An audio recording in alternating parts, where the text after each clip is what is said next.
Hello বন্ধুরা, welcome to Sutapa's রান্নাঘর। আজ আমি তোমাদের সাথে যে রেসিপিটা শেয়ার করতে চলেছি সেটা আমার মায়ের হাতের একটা রেসিপি। মা কীভাবে বানাতেন কালিয়া রুই মাছ দিয়ে, সেটাই আজ তোমাদের সাথে শেয়ার করব। তাহলে দেখো আমি কিভাবে আজকে রান্নাটা করি।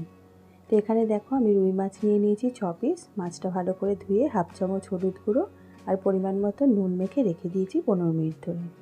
এছাড়া আমার লাগছে দুখানা মিডিয়াম সাইজের পেঁয়াজ কুচি, এটা দিয়ে আমি একটা বেরেস্তা বানিয়ে নেব। আর লাগছে একটা মিডিয়াম সাইজের পেঁয়াজ, 2 ইঞ্চি আদা আর 10 কোয়া রসুন আর 5-6টা কাঁচা লঙ্কা আমি নিয়েছি, সেটা আমার পরে লাগবে। তো প্রথমে আদা রসুন কাঁচা লঙ্কাটা রেখে দিয়েছি, আদা রসুন আর পেঁয়াজটা দিয়ে দিয়েছি আর দিয়ে দিলাম এখানে 2টো টমেটো। টমেটোগুলো আমি বীজগুলো ফেলে টুকরো করে নিয়েছি, এই সবগুলো দিয়ে একটা পেস্ট বানিয়ে নিলাম। আর কাঁচা লঙ্কাগুলো আমি চিড়ে রেখে দিয়েছি। এবার কড়াইতে দিয়ে দিয়েছি 3 চামচ মতন সর্ষের তেল। প্রথমে পেঁয়াজের বেরেস্তাটা বানিয়ে নেব। তো পেঁয়াজটা কিন্তু খুব ডার্ক করে ভাজা যাবে না বন্ধুরা, মিডিয়াম ফ্লেমে আমি এটাকে ভেজে নিচ্ছি। জাস্ট একটু লালচে রং ধরলে আমি এটাকে তুলে নেব। যতক্ষণ পেঁয়াজটা ভাজা হচ্ছে কিছু গুঁড়ো মশলা আমি ভিজিয়ে রাখবো। এখানে নিয়েছি আমি হলুদ গুঁড়ো হাফ চামচ, জিরে গুঁড়ো হাফ চামচ, লঙ্কার গুঁড়ো হাফ চামচ, পরিমাণ মতো নুন আর কাশ্মীরি লঙ্কা নিয়েছি বড় 1 চামচ। এটা আমি এবার একটু জল দিয়ে ভিজিয়ে রাখবো, উষ্ণ জলে ভিজিয়ে রাখবো। তো দেখো পেঁয়াজ বেরেস্তাটা প্রায় হয়ে এসছে, আর একটু লাল হলেই আমি তুলে নেব। দেখো এরকম লালচে হলে পরে তুলে নেব। এবার পেঁয়াজটা একদম আঁচ কমিয়ে তুলে নিয়েছি। এবার এই তেলেই মাছটাকে ভেজে নেব। মাছগুলো দিয়ে দিলাম। মাছগুলো একটু হালকা লাল লাল রং ধরবে এমন করে ভেজে নেব। তোমরা যারা আমার চ্যানেলে নতুন বন্ধু আছো তারা অবশ্যই আমার চ্যানেলটাকে সাবস্ক্রাইব করে দিয়ে আমার পাশে থাকার অনুরোধ রইল। রেসিপিগুলো ভালো লাগলে লাইক শেয়ার কমেন্ট করতে কিন্তু ভুলো না। আর এখানে আমি নিয়ে নিয়েছি 100 গ্রাম টক দই। টক দইটা খুব ভালো করে ফেটিয়ে নিচ্ছি। টক দই যাতে ফেটে না যায় তার জন্য তোমরা হাফ চামচ ময়দা বা হাফ চামচ কর্নফ্লাওয়ার দিয়েও গুলে নিতে পারো, তাহলে কিন্তু কোনোভাবেই দইটা ফেটে যাওয়ার চান্স থাকে না। তো সবগুলো মাছ ভেজে তুলে নিয়েছি। এবার ওই তেলের মধ্যে দিয়ে দিচ্ছি 2 চামচ ঘি। ঘিটাকে ভালো করে মিশিয়ে নিয়ে ফোড়নের জন্য কিছু মশলা অ্যাড করে দেব। তো ফোড়নের জন্য আমি নিয়ে নিয়েছি 2টো তেজপাতা, হাফ চামচ গোটা সাদা জিরে, একটু নিয়েছি গরম মশলা আর নিয়েছি 2টো শুকনো লঙ্কা। এগুলো দিয়ে 30 সেকেন্ড মতো আমি ভেজে নেব, যতক্ষণ না পর্যন্ত মশলা থেকে সুন্দর একটা গন্ধ বেরোচ্ছে। সুন্দর একটা গন্ধ বেরোলে পরে আমি তারপরে অ্যাড করে দেব বাটা মশলাটা, যেটা আমি বেটে রেখেছিলাম পেঁয়াজ, আদা, রসুন আর 2টো টমেটো দিয়ে। এবার খুব ভালো করে টমেটো আর পেঁয়াজ রসুনের কাঁচা গন্ধ যাওয়া পর্যন্ত ভেজে নিতে হবে। তো খুব ভালো করে মশলাটাকে ভেজে নিচ্ছি। আগেকার দিনের মায়েদের ঠাকুমাদের হাতের রান্নার স্বাদই আলাদা। তবে মায়ের হাতের এই রুইয়ের কালিয়া রেসিপিটা আমার দারুণ প্রিয় ছিল। আজ মা নেই, তবে মায়ের মতন করে যখনই রান্নাটা করি মার কথা খুব মনে পড়ে। এবার যে মশলাটা ভিজিয়ে রেখেছিলাম সেটা দিয়ে দিলাম। এবার খুব ভালো করে কষিয়ে নেব যতক্ষণ না পর্যন্ত খুব ভালো করে মশলাটা কষে গিয়ে ওপরে তেলটা ভেসে উঠছে। দেখো আঁচ কমিয়ে কমিয়ে আমি মশলাটা খুব ভালো করে কষিয়ে নিয়েছি। টমেটোটাও খুব ভালো করে কষে গেছে, কত সুন্দর রং ছেড়েছে দেখো। তো আরেকটু কষাতে হবে মশলাটা,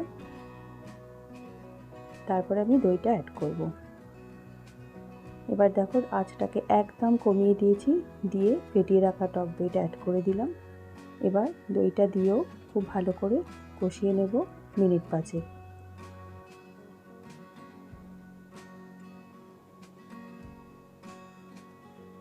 দইটা দেওয়ার পরেই তাড়াতাড়ি করে মশলার সাথে এইভাবে মিশিয়ে নেবে, তাহলেও কিন্তু দইটা ফেটে যাওয়ার চান্স কম থাকে। আরেকটা কথা বন্ধুরা, যখনই তোমরা রান্নায় দই ইউজ করবে তখন কিন্তু ফ্রিজ থেকে বের করে তাড়াতাড়ি করেই দিয়ে দেবে না, রুম টেম্পারেচারে রেখে তারপর দইটা ইউজ করবে, তাহলেও কিন্তু দইটা কেটে যাওয়ার চান্স অনেকই কম থাকে। তো মিনিট 5 আমি দইটা দিয়ে কষিয়ে নিয়েছি। দেখো উপরে কেমন তেলটা সুন্দর ভেসে উঠেছে। এবার টক দই দেওয়ার ফলে একটু ব্যালেন্সের জন্য দিয়ে দিলাম 1 চামচ চিনি। চিনিটা দিয়ে ভালো করে মিশিয়ে নিলাম।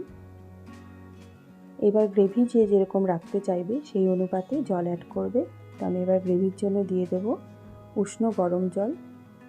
যখন এরকম তেলটা ভেসে উঠবে তখন দইটা যে দিয়েছিলাম সেই বাটির মাপে আমি 1 বাটি জল দিয়ে দিলাম। এবার খুব ভালো করে ঝোলটা ফুটতে দেব।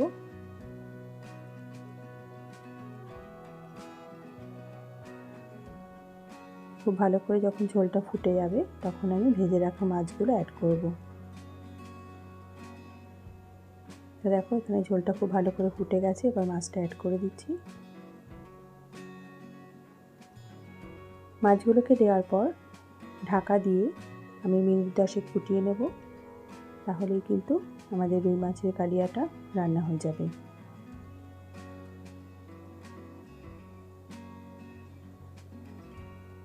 ভালো করে ঝোলের সাথে মিশিয়ে দিলাম, এবার ঢাকা দিয়ে দেব। দিয়ে দিলাম 3টে কাঁচা লঙ্কা, তার মধ্যে 2টো চেরা, একটা এমনিই দিয়েছি। এবার ঢাকা দিয়ে দিলাম। মিনিট 10 পরে ফিরে আসছি। তো দেখো 10 মিনিট হয়ে গেছে, মাছটা কিন্তু খুব ভালো করে সেদ্ধ হয়ে গেছে। এবারে দিয়ে দেব শাহি গরম মশলা 1/2 চামচ,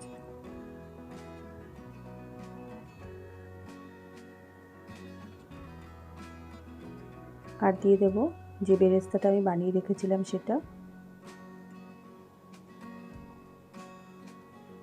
বেরেস্তাটা ওপর থেকে দিয়ে দিলাম, আর অল্প একটু বেরেস্তা রেখে দিয়েছি আমি গার্নিশিংয়ের জন্য। আর বাকি যে 3টে লঙ্কা ছিল কাঁচা লঙ্কা সেটাও দিয়ে দিলাম। দিয়ে আবারও ঢাকা দিয়ে মিনিট 5 আঁচ কমিয়ে রান্না করে নেব। এবার ঢাকাটা খুলে খুব ভালো করে একবার নেড়ে মিশিয়ে নেব।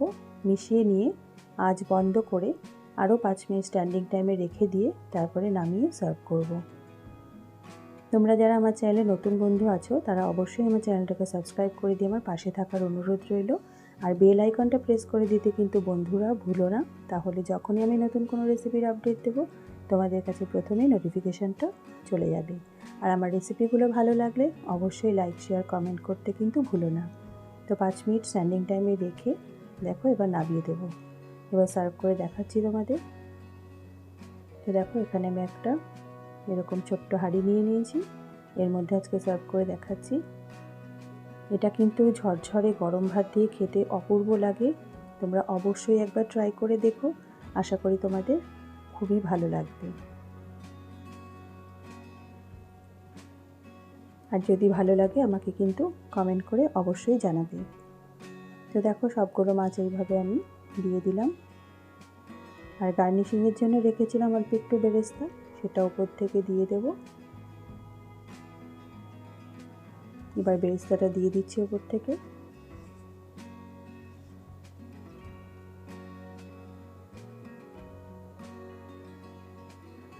কত সুন্দর দেখতে হয়েছে বলো।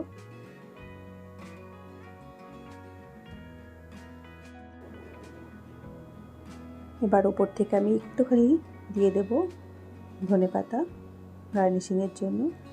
তো বন্ধুরা আমার ভিডিও আজ এই পর্যন্ত, দেখা হবে আগামী পর্বে নতুন একটি রেসিপির সাথে। তোমরা ভালো থেকো, সুস্থ থেকো, ধন্যবাদ।